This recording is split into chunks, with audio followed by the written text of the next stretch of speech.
In today's video, I'm walking you through what I'm putting in our activity kits for this month. I do these about once a month and I refill them with activities for my kids to do when they're bored, in between homeschooling, when they get home from school, or on the weekends. And I'm going to show you what I'm putting inside this month.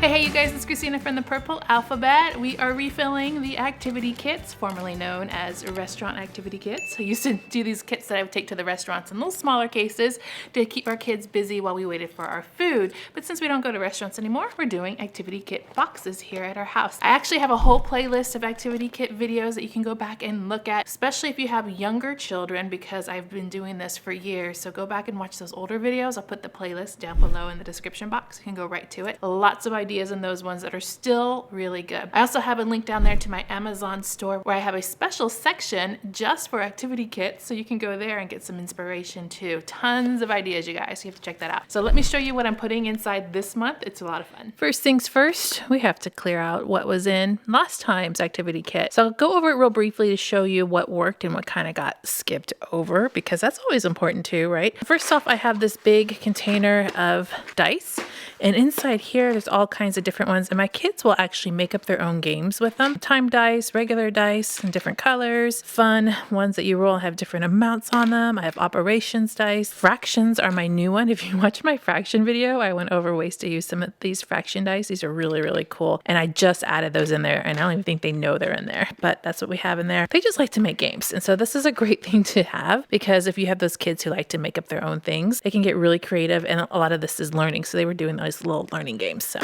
that was a win. I also put in here some Safari LTD animals. This was the Safari pack. I printed this out myself and laminated it, and all the animals are in here. And I coupled it with this book, and I explained some activities we were going to do with it in my last video. So if you wanted to get some ideas for that, that is definitely a good place to look. But we have the Safari. So good book that went along with the Safari animals. And yes, I still have that coupon code. I have to mention that every video because you guys, it's the way to go. So if you go to the Safari LTD website, I'll put a link down below. You can get a discount code using my link and my coupon. And so that is a big score, by the way. So we like that. This little notebook also went along with it, as did the twistable crayons. Then we had these little guys. These are the Think Fun blocks that they're little puzzles. So you had to put them together in certain ways in order for the puzzles to work. And I did a giveaway on that too. And so those were a hit. And I had 3 different styles in here. So we'll take those out for now because they've been in this box for the past 2 activity kit videos I've done. And so they need a break. They need a rest. It's kind of like toy rotation where you take things out, right? And then you kind of put them away and then you bring them back out and they're like new. So we're going to put these away for now, but they are definitely going to come back out because they were a big hit. Then we had these brain teaser games, and these were from the Dollar Tree. These did not get used. I'll be honest. We didn't even use those. So these were a bust. I'm still going to keep them for later because you never know. And then this was part of another game, but I also had in here Lakeshore Locks because my daughter was working on speech. She has some speech with her R's and her blends that have R in them. So what I did is I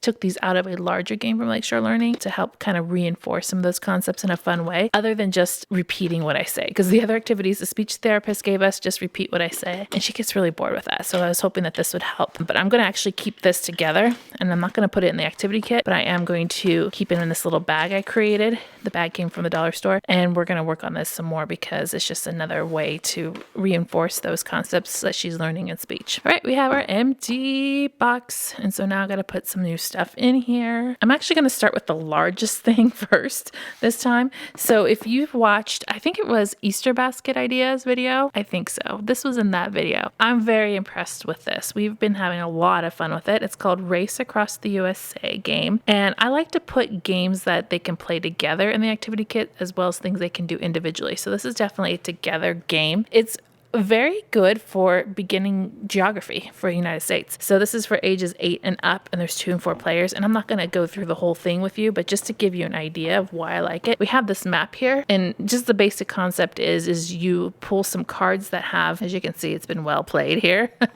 that have states, and you have to go to these certain states as you go across the United States to win. And then as you do that, you're answering questions on these question cards, and it's just a really great geography way to do it, and they're multiple choice. So it's not like a trivia game where you have to come up with the answer, but it's multiple choice. So you're learning some fun facts, but more importantly, you're learning where the states are. That is big. That is really, really big to know where the states are. And with practice and playing the game multiple times, it starts to become a memory. Like they start to remember where these states are. And then also learning these facts as they go along. A quick mention too on these cards that are falling all over the place, that there's 2 different levels, which is also awesome. So there's a 3rd and 4th grade, and then there is a 5th grade and up card. So depending on your skill level, you can start at the younger ones and work your way up, and they can get more challenging. So it's a very simple game, but they're really learning a lot. It packs a punch. So I'm going to link this one down below again, like I did in the Easter basket video, because I really think you guys are going to like it, especially if you're working on just really basic geography for USA. I love this one, and we're going to put this in here because they've actually been playing with it, and I just want them to continue that. It's really big for my little activity kit box, but it's going to be worth it. Next up, I have a find from, I believe their stockings. Was this in their stockings for Christmas? Yes, I still have things from Christmas that they haven't used. These are just really simple art kits. I think they come from like the Target dollar section. They have some paints in here.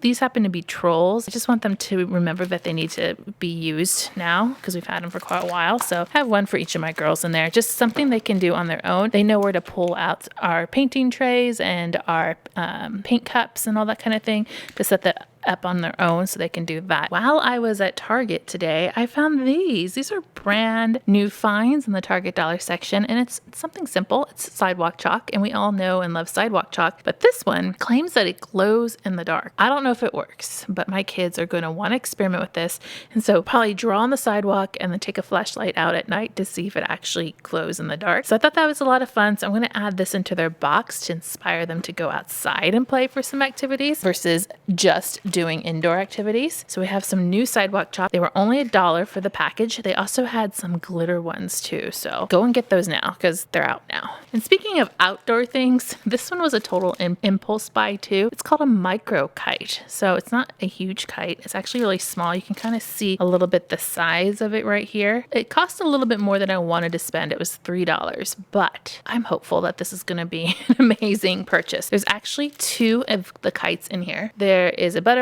and a ladybug, and they both come with their own set of string, and they're just smaller, and I want to see if they work. So another thing to inspire them to play outside that's going in here, and I'm going to tell you, they're going to want to go try it right away, even if it's not windy outside. So it's been pretty windy the past 2 days, so hopefully it will remain windy. They can try that out. Another game that they can play together that I wanted to put in here that has been put away and I'm bringing it back out is charades for kids. I showed this a long time ago, you guys. It's from Pressman, and it has these cards in it that you can do charades at different levels, and a little timer in there and a little die that will help you decide which one to use. And now that they're a little bit better at reading, I think that they're going to be able to do it. Now, what was great about this when they were younger is that there's actual pictures on the card. So even if they weren't great at reading just yet, they were able to see the picture and to mimic the picture. So all the cards kind of had a picture. So you at least had one simple option to do on each card. But now that they can read, they can choose which one from card by rolling the dice. We're going to put this in here and let them try that again. And I'm excited because when we first tried this before, I think they were quite a bit younger, and so it was a little bit more difficult, and I got frustrated they couldn't read. So this one is charades for kids, and it gives you some great ideas to come up with some charades when you're young and you can't really think of them. It's also a really good travel game. Right now, my 2nd grader is working on time, and I found these 2 workbooks that I purchased a long time from Target. They're $1 each, and I thought I'd bring them out now. It says it's for grades K through 1, so we're in 2nd grade right now. There's also time in here and money, but I thought it'd be a good review for both of them to do, because sometimes when the workbooks are easier, they feel a little bit more accomplished, but it's just a nice, great review in here. It's got some stickers in here, some problems, just really fun things. The great thing about the Target activity books when you find them is that they're different on every page. So there's a variety of exercises to do in here.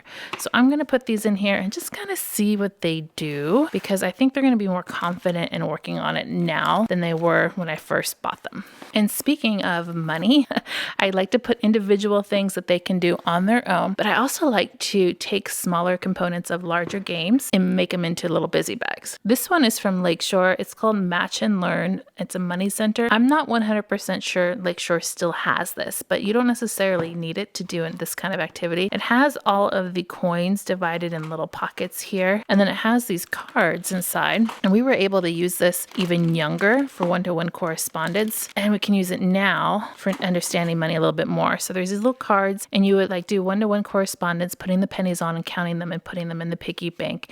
But on the back side, they're blank. So what they can do is figure out the money on their own, and then they can check on the other side. So what I wanted to do is pull a couple of these cards so that they can do it on their own, since my second grader is learning money right now. So this is just coins. She should be pretty self-sufficient on it. So I'm actually going to pick some of the higher ones, the more complicated ones, a couple easier ones in there too. Maybe these. And I am making my own busy bag. So I'm not using this whole kit or the whole box. I have a little bag here from the Dollar Tree that should fit these just perfectly. Yeah, that makes me happy. And then we're going to take one of these in here. So these are color coded, I believe, for the cards. So I use purple and red. Let's see here. Or blue and red. So we're going to put these in here and zip this up, and she's going to have a little busy bag with money to do. And this way, when it's separated out like this, it's not so overwhelming of an activity. Plus, it's really focused on things that you want them to work on. Okay, so we have that little busy bag. If I can find something similar, or if I can actually find this one, I will link it. But if you don't have this, you can do the same activity with just Play Money. I'll put a link for some Play Money on Amazon or something down below. Or you can make your own little flashcards too. You don't necessarily need to have this. You can easily make this on your own for sure. Okay, we're getting kind of full here, but we're not done yet. For my third grader who is working on fractions, I thought this would be a good activity. So I did a fraction video, like I said, and it's filled with so many ideas. I'm gonna have to put it up there for you because it has ideas all the way from like 3 years old on up to third grade. But this is one of the things I showed you in here, and it's foam fraction circles. But what I'm going to do is create a busy bag with it using these flashcards. I'm going to do the same thing that I just did with that previous activity and separating it out. So I think I'm going to keep, let's see here, the fifths, sixth. I'm going to do the fifth cards, and we're going to do the sixth. These cards go up to 12ths, I think, and they start at 1 whole. But we're going to go a little bit higher just because I know she can. I'm going to put the rest away. I'm not going to worry about these. I'll link these down below too if you want some good fraction flashcards. I like these because they have the picture and then they have the fraction on the other side. Then what I'm going to do is find those fractions in my box here. Oh, here's fifths right here. Eighths, we need sixths down here in the orange. Okay, we're going to put these away for now. So what she can do is mix up these cards, and what I want her to do is to pull one out like this one, and she can find her sixth, and she can model for me 2 sixths, and then she can turn it over and check her answer and see that there's 2 segments there to her answer. And she can do that with all the pieces. So we're making another busy bag here, and I'm keeping it very simple so we're not overwhelmed. If your child, this is too easy, you can add in more and make it more complicated. I'm gonna use a little Dollar Tree bag, put all the pieces in. Perfect. All right, so we have our new busy bag. And then I was at Target, as I said, and they have these fun little mind games. So this one is a mind maze, little brain teaser. They're only $1. And then I have this one here that's a circle. So I thought these would be great to do. Kind of like a fidget toy almost. So there's actually a little metal ball in here. And when you turn it, it goes through the maze, and your goal is to get it to the top. On this one, it's a square or a cube, and the same thing. So there's a little metal, there it is, a little metal ball, and you just turn it to get to the maze. Pocket size, travel toy, restaurant kit, activity kit, fidget toy, perfect for airplanes, that kind of thing. So I thought these would be fun, and I just found these in Target. So if you were interested in them, run over to Target and get these because they are brand new and they're only $1 each. I mean, that's crazy. So we're gonna put those in there. And I think with that, our activity kit is done for this month. You guys have to let me know what you think about this month's activity kits. I'm also gonna put a video of last month's activity kits right up here on the screen so you can go back and watch that to get more inspiration. Click subscribe to see more videos like this and give me a thumbs up to show your love.